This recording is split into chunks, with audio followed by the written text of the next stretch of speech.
जाप होता है अक्षरों का जाप, मंत्रों का जाप, किसी भाषा के अक्षरों का जाप। और सिमरन क्या होता है? सिमरन वर्ड कहां से आया है? स्मरण से। स्मरण यानी याद करना, जाप जपना नहीं। जैसे कोई कहता है तुम्हारी स्मरण शक्ति बहुत तेज है, यानी तुम्हारी याददाश्त बहुत तेज है, इसका मतलब ये नहीं तुम तेज तेज जल्दी जल्दी जाप कर सकते हो। जाप करना अलग चीज है और सिमरन करना अलग चीज है। संतों ने सिमरन बोला है, जाप नहीं बोला। जाप किसने बोला है? जपी ने, जपियों ने। जो माला फेरते थे वो कहते थे एक माला कर ले, 2 माला कर ले, 10 माला कर ले, ये जाप है। और सिमरन 8 पहर का होता है, 8 पहर। उसमें माला का काम नहीं है। कबीर साहब कहते हैं माला तो में फिरे और जीव फिरे मुखमाही, मनवा दसों दिशी फिरे, ये तो सिमरन नहीं, ये जाप है, ये सिमरन नहीं है। माला फेरत जुग भया और मिटा न मन का फेर, कर का मन का फेंक के, मन का फेर। कहते ये कर का मन का फेंक दे। और यहां कबीरपंथी मन का पकड़ा देते हैं हाथ में, जपो बेटा। ये सबसे बड़ा जाल है। साहिब कहते भला हुआ मेरी माला टूटी और मैं राम भजन से छूटी, मेरे सिर से टली बला, बला टल गई मेरे सिर से। भगवान का नाम बला है, बला। भगवान का नाम जाप करने से ही भगवान नहीं मिल रहा है। जैसे पानी का नाम अगर तुम जपने लग जाओ और सोचो कि मैं एक दिन पानी प्राप्त कर लूंगा, तो ये पानी का नाम ही बला है तुम्हारे लिए। पानी पानी करता करता प्यासा ही मर जाएगा। तो क्या करना है? पानी के नाम को छोड़। फिर क्या करूं? गड्ढा खोद। और जब गड्ढा खोदेगा तो पानी को प्राप्त करेगा। तो बात ये है, नाम जाप छोड़ना है, नाम सिमरन चालू कर देना है। एको सिमरो नानका जो जल थल रहा समाए, और वाही को क्यों सिमरिए जब मेते मर जाए। उस एक को याद करना है। किसको याद करना है? देवों के देव महादेव आत्म देव को याद करना है। आत्म देव को, किसी शरीर को याद नहीं करना। शरीरों से तो पीछा छुड़ाना है। मुक्ति का मतलब क्या होता है? हे प्रभु मुझे मुक्ति दे दो, मतलब मेरा पीछा शरीरों से छुड़वा दो, अब दोबारा मैं शरीर धारण नहीं करना चाहता। इसको कहते हैं मुक्ति। लेकिन हम शरीर तो छोड़ना चाहते हैं, लेकिन शरीर को याद कर रहे हैं। कोई कह रहा है मेरे शरीर का ध्यान करो, परमात्मा मिल जाएगा, मुक्ति मिल जाए। गुरु जी के शरीर का ध्यान करने लग जा रहे हैं। शरीर से छुटकारा चाहिए और शरीर का ध्यान करने लग जा रहे हैं। कैसे बात बनेगी?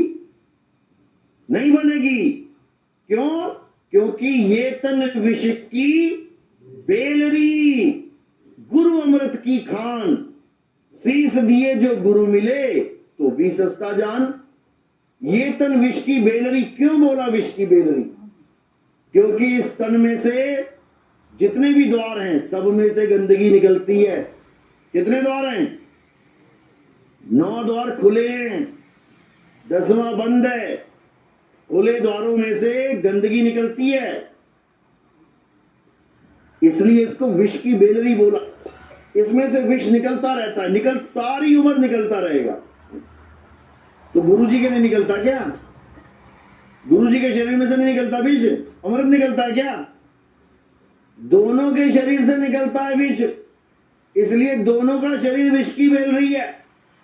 ये तन विष की बेलरी और गुरु अमृत की खान। अब ये कौन सा गुरु है?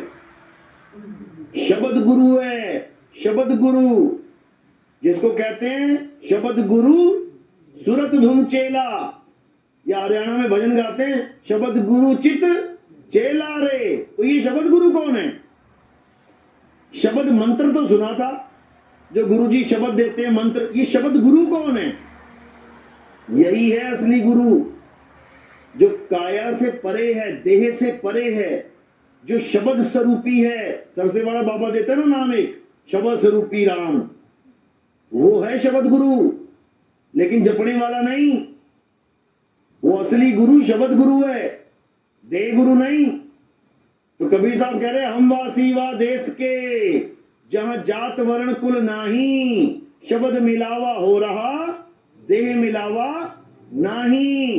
यानी सबसे पहले तो ये देह का ध्यान करना बंद कर दो, देह को अपने दिलो दिमाग से निकाल दो कि देह की पूजा करके, देह का ध्यान करके मुझे परमात्मा मिलेगा, कभी नहीं मिलेगा।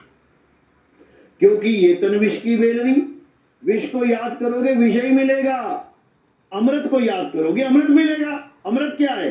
अमृत, मृत यानी मुर्दा, आ लगा दिया यानी जो कभी ना हो मुर्दा, सदा सदा जिंदा, वो अमर आत्मा है भाई, आत्मदेव है।